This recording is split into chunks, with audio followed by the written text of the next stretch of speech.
আসসালামু আলাইকুম। আজকের ভিডিওটা একটু ভিন্ন একটা প্রেক্ষাপটে ভিন্ন একটা জায়গা থেকে করছি। এটা বেসিক্যালি আমার বাসার ব্যালকনি। তো একটু পরিবেশ দেখাবো, তারপরে বলছি মূল ভিডিওর কথা। খুবই স্বচ্ছ সুন্দর একটা পরিবেশে আমি ভিডিওটি রেকর্ড করছি। খুবই সুকুন এবং পিসফুল একটা পরিবেশ। বাট আমি যখন এই ভিডিওটি রেকর্ড করছি, আমাদের আকাশে যেমন এখন সূর্যের অন্তিম লাল আভা কাজ করছে, বাট ইরানে এই মুহূর্তে খুবই খারাপ পরিস্থিতি।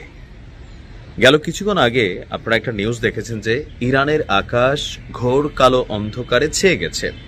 ইরানের আকাশ থেকে ফোঁটায় ফোঁটায় কালো বৃষ্টি ঝরছে। আসলে ঘটনাটা কি? মার্কিন যুক্তরাষ্ট্র এবং ইসরায়েল তারা যখন প্রযুক্তিগত অভিযান চালায়, আপনাদের খেয়াল থাকার কথা করোনা। আমরা কেউ কেউ বলছিলাম এটা একটা ভাইরাস, আবার কেউ কেউ এটা নিয়ে চ্যালেঞ্জও হয়েছিল যে এটা আসলে একটা আপনার টেস্টের মধ্যে থাকে না, যে গবেষণা করা একটা জীবাণু, যেটার মাধ্যমে পশ্চিমারা নানান ধরনের অ্যাক্টিভিটিস পৃথিবীর বিভিন্ন দেশে চালায়। তো আজকে ইরানে যখন এই কালো অশ্রু ফোঁটা বা কালো বৃষ্টির ফোঁটা পড়ছে, পুরো আকাশ জুড়ে ঘন অন্ধকারে ছেয়ে গেছে, সেইটার মিনিংস হচ্ছে ইরানে সর্বশেষ আজকে যে অভিযান চালানো হয়েছে ইসরায়েল এবং আমেরিকার পক্ষ থেকে, সেইখানে তারা কিছু কেমিক্যাল ইউজ করেছে।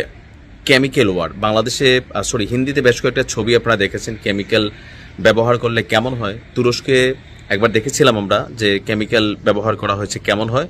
তো আজকে ইরানের যে জ্বালানি ডিপোগুলো আছে, অর্থাৎ ইরানের যে ক্ষেপণাস্ত্র চালানোর জন্য যে জ্বালানি প্রয়োজন, অথবা ধরেন যুদ্ধ বিমানগুলোকে উড্ডয়নের জন্য যে জ্বালানির প্রয়োজন, অথবা রাষ্ট্রীয়ভাবে পুরো দেশকে আপনার সাপ্লাই দেওয়ার জন্য যে জ্বালানি প্রয়োজন, জেট ফুয়েল থেকে শুরু করে এরকম খুব বড় সড়ো বেশ কয়েকটা তেলের ডিপোতে অভিযান চালিয়েছে আপনার যুক্তরাষ্ট্র।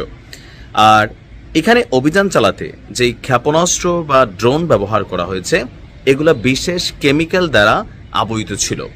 অর্থাৎ যখনই তেলের মধ্যে এই ঘটনাটার বিস্ফোরণ ঘটবে, এটা শুধুমাত্র জমিনে যে কোনো ঘটনা ঘটাবে তা না, এটা আপনার বাষ্প আকারে মেঘের মতন আকাশকে অন্ধকারাচ্ছন্ন করে ফেলে।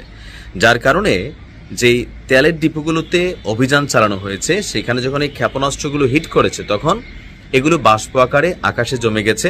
আবার সেখান থেকে ঘনীভূত হয়ে, আমরা জানি বৃষ্টি কিভাবে হয়, মেঘ যখন একটা জায়গায় অতিরিক্ত ঘনীভূত হয় তখন সেখান থেকে বৃষ্টি ঝরে।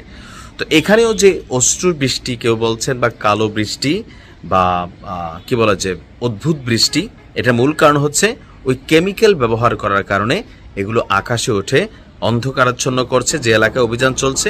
এরপরে সেগুলো ফোটায় ফোটায় আবার মানুষের উপরে পড়ছে, বা বিভিন্ন জায়গায়, যেটা শরীরের জন্য, বসবাসের জন্য খুবই ক্ষতিকর।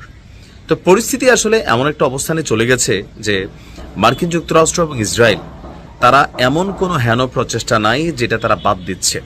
তারা সব ধরনের সিস্টেম ইকুইপমেন্ট ব্যবহার করছে যেন এই অভিযানের পরও ইরান সহসাই ঠিক হইতে না পারে। তারা চাচ্ছে যে লম্বা একটা সময় ইরান যেন সাফার করে। আল্লাহ ইরানকে হেফাজত করুক। আসসালামু আলাইকুম।